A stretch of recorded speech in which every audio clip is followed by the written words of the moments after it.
En el Evangelio de Juan, en el capítulo 8, encontramos las siguientes palabras, versículo 31. Entonces Jesús decía a los judíos que habían creído en él: si vosotros permanecéis en mi palabra, verdaderamente sois mis discípulos, y conoceréis la verdad, y la verdad os hará libres.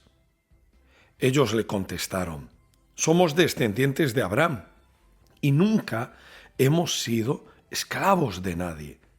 ¿Cómo dices tú, seréis libres? Puedes observar que Jesús nos enseña la importancia de guardar su palabra. Y guardar su palabra significa practicarla, obedecerla. Sí, nos sirve creer en Dios, como se suele decir, a mi manera, o como me han enseñado, o como dice la religión. Tenemos que creer guardando, obedeciendo a la palabra de Dios. Y muchas veces la palabra de Dios va a chocar con tradiciones, inclinaciones personales, egoísmos, odios, rencores, o con nuestras propias conjeturas, nuestros propios pensamientos, que son diametralmente opuestos a los de Dios y generan pecados porque nos alejan de Dios. El ser humano peca cuando envidia, peca cuando codicia lo ajeno, peca cuando guarda odio, rencor. Para asesinar a alguien, solo basta con odiarla, odiar a esa persona. Jesús dice que uno es culpable solo por desearle ese mal. Y mucha gente piensa que eso es banal, que todo es superfluo y que son tonterías, que no tienen ningún tipo de importancia porque al fin y al cabo no van a ir a la cárcel, no serán presos.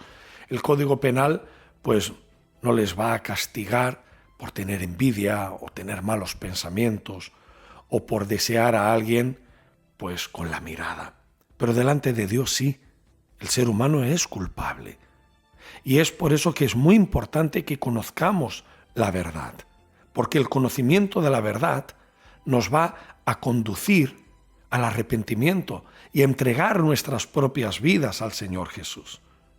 Por eso Jesús, una vez más, responde a estos hombres diciéndoles: en verdad os digo que todo el que comete pecado es esclavo del pecado. Y el esclavo no queda en la casa para siempre. El Hijo sí permanece para siempre, porque es libre. Así que si el Hijo os hace libres, seréis realmente libres. Aquí tenemos una distinción entre dos tipos de personas: los esclavos del mundo, los esclavos del pecado y los verdaderos hijos de Dios. Yo he conocido a mucha gente y a gente que ha tenido fe para recibir milagros, sanidad, prosperidad, liberación de vicios, restauración familiar, es decir, grandes logros. Pero no conseguían permanecer, tenían recaídas. Si por un lado tenían algún tipo de logro o beneficio, producto de la fe en Dios y en su palabra, por otro lado las cadenas del pecado continuaban firmes en ellos y como esclavos no conseguían permanecer en la presencia de Dios ni en la casa de Dios, sino que volvían al mundo. Esta ha sido la vida de mucha gente, espero que no sea la tuya, una vida de altos y de bajos, una vida en la que hay momentos buenos y muchos momentos malos. Momentos en los que te acercas a Dios y después te alejas. Pero también he conocido a gente que cuando conoció la verdad se rindió ante Jesús, confesando sus pecados, confesando sus errores, confesando sus equivocaciones. Y en aquel momento fueron libres del espíritu del pecado, porque En el pecado hay un espíritu que inculpa, que acusa, que hace sentir a uno indigno, le hace sentir despreciable y que le quita la fuerza. Ya os he dicho que he conocido a mucha gente y cuando alguien está bajo la tiranía del espíritu del pecado, son verdaderas pesadillas las que tienen en su mente, verdaderos momentos de terror. Dicen, pero ¿para qué voy a orar si Dios no me va a escuchar? ¿Para qué voy a ir a la iglesia si soy indigno? Además, todo el mundo va a saber quién soy, me van a criticar, me van a censurar. Y no es verdad, de la iglesia no le van a criticar, no le van a censurar y mucho menos todo el mundo va a saber o sabe lo que haya hecho, a no ser que él lo haya comunicado o haya sido algo realmente escandaloso que normalmente no es así. Pero cuando alguien se arrepiente de su pecado, reconoce la culpa y lo confiesa delante de Dios y en aquel momento hay perdón y hay salvación. Por eso solo permanece quien se arrepiente. Y quien se arrepiente recibe perdón, recibe misericordia, recibe salvación, cambio de vida, sí, cambio de vida. Y permanece.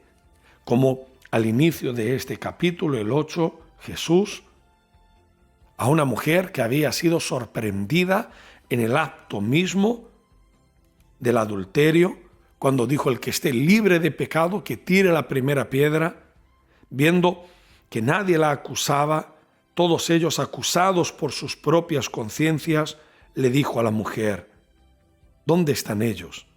¿Ninguno te ha condenado? Ella respondió: ninguno, Señor. Entonces Jesús le dijo: yo tampoco te condeno. Vete.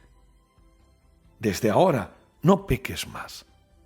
Él la perdonó y la salvó y quiere perdonar tus pecados, quiere perdonar tus errores, quiere hacer borrón y cuenta nueva. Por lo tanto, permanece en Jesús, permanece en su palabra, persevera en la práctica de la palabra de Dios para que tu vida sea transformada. No hay nada perdido. Dios tiene salvación para ti. Quiere tratarte como a un hijo, una hija suya. Si este mensaje de alguna forma te ha ayudado o inspirado, coméntalo. O sobre todo, compártelo, reenvíalo con quien creas que pueda recibirlo y ayudarlo. Que Dios te bendiga. Felicidades.